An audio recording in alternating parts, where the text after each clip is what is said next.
Let's get some analysis now on the growing tensions, and we speak to the South African Institute of International Affairs.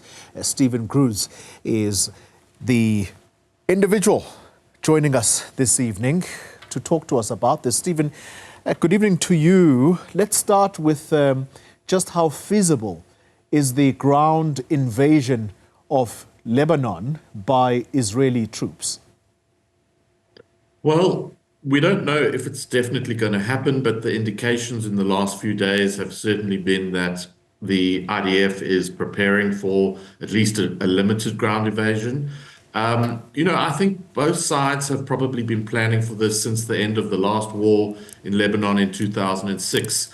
Certainly Israel was more expectant of some kind of attack from Hezbollah than it was from Hamas. The 7th of October really caught Israel by surprise, but it has long been the recipient of rocket fire and incursions from Hezbollah in Lebanon. So how feasible is it? Can you defeat an ideology? You might be able to take out leaders and many fighters and many rockets and many drones, but this is this is a war like we probably haven't seen for a long time, where a state is going against a very powerful non-state actor. Hezbollah is reputed to have at least 150,000 missiles of some kind or another, and most of those are pointed at Israel at the moment. So it's going to be, if it happens, I think it'll be bloody, it'll be difficult, and it won't be quick. As we have seen in Gaza, it takes a long time to overcome one's enemy, and certainly I don't think Israel has done that yet in Gaza. But Israel is tired of these incessant rocket attacks. It's tired of living in fear of another October the 7th.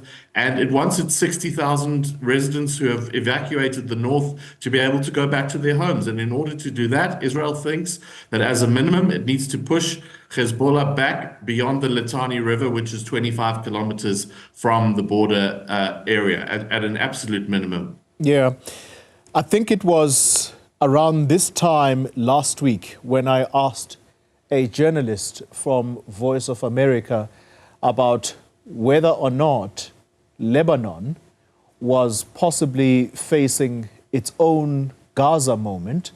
And the response was that the aerial bombardment on Lebanon was concentrated on the southern parts of the country, and that going towards the center, it wasn't at least clearly feasible at that time. At the weekend, these airstrikes, the Israeli airstrikes, started hitting the center of the capital, Beirut.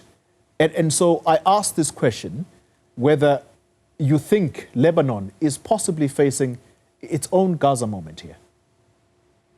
Well, as you say, Beirut is geographically right in the center of the country, and Israel has shown that it can reach there, and it has done so with the bombing that got rid of Nasrallah last Friday, and the level of attacks. We've seen attacks on Beirut itself. So I don't think Israel is restrained by any geographical difficulty. If it makes the calculation that it needs to strike Beirut or other cities in Lebanon to get rid of Hezbollah, that is what it'll do. America seems unable or unwilling at this moment to really influence what Israel's doing. I know there are discussions. I think Netanyahu and Biden are talking today, but Biden's a lame duck president. He's got a couple of months left of his presidency, and he has been probably outmaneuvered by Netanyahu for the last year. Despite that, I think America has been beefing up its force projection in the area. More ships are coming in, more troops in the US have been told to be on standby for a deployment to the Middle East. So I think everybody is taking this very, very seriously. But Lebanon, could be in for a sustained and very difficult period. We don't know what Hezbollah's has lying in wait for the Israelis. And I think as difficult as the ground war has been in Gaza, I think in Lebanon it'll be probably 5, 6, 7 times worse because of the arms and the training and the sheer numbers that Hezbollah has in comparison to Hamas. I mean, somebody said to me a few weeks ago that Hezbollah is like Hamas on steroids. It's a different order of fighting force, and it's going to, if it happens, I think will be a very difficult and bloody conflict. Yeah. Well, let's talk about the Hezbollah fighters. They have suffered a huge setback with the assassination of their two leaders. And yes, there is the announcement that Mr. Nasrallah will be replaced. How severely weakened are they at the moment, you think? I think they've been significantly weakened. I mean, it was only 2 weeks ago that pages started exploding all over the country, injuring and killing many operatives. Then the next day, walkie-talkies were exploding. And then there have been strikes on their missile stocks, as well as, of course, the assassination of Nasrallah and many other top commanders in that building, or those buildings that were destroyed. So I think at the moment, Hamas is reeling. I think Israel senses that it has a distinct advantage and is hitting hard.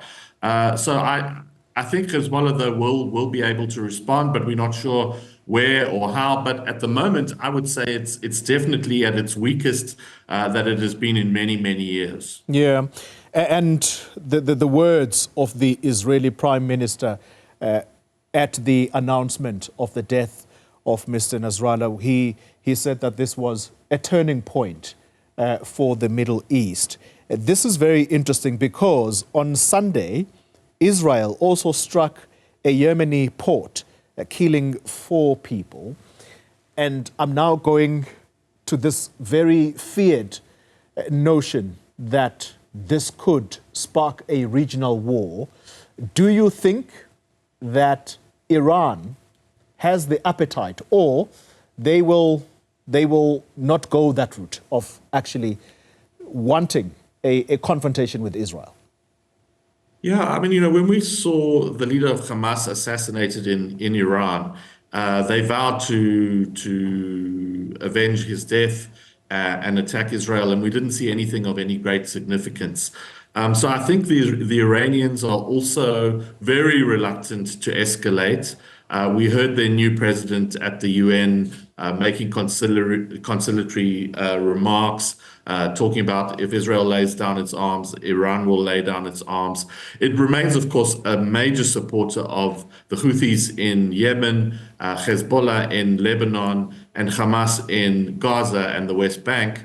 And I don't think that's going to change anytime soon. But, when it did launch this concentrated attack on Israel in April for the first time ever, Israel and its allies, the US, the UK, and others, Jordan, were able to successfully intercept the 400 or so projectiles that were fired in from Iran directly. So I don't think it has the appetite for an uncontrolled war. What I worry about is some kind of mistake, some kind of miscalculation by either side that could really set off a very, very dangerous era for the world. But I agree with Netanyahu. I think this is a turning point, and the next few weeks and months are going to be intense.